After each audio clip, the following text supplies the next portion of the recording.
that Luke had his accident, July 28, 2015.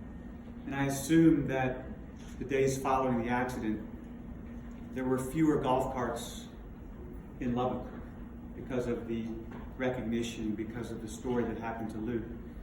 But I think 4 years later, we have seen probably more golf carts than we have even before the accident.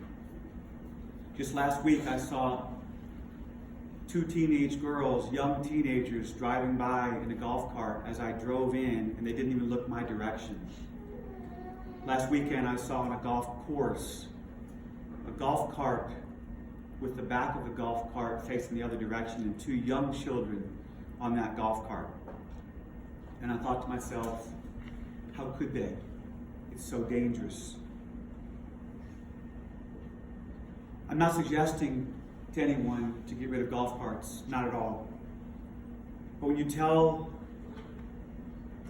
someone to be careful, what are you really saying to children with golf carts? Be careful is not enough. There's 5 or 6 or 10 things that we can say to our child to be careful. When Luke was 9 years old, he was on a golf cart at a friend's house. And that friend was told to never, ever let anyone drive on his golf cart. The reason he let Luke is because Luke was his most careful friend that he had. You never know what can happen. It took 1 second for our life to change. At the very least, have your child wear a seatbelt. I assume most everyone in this room either owns a golf cart or knows someone who does.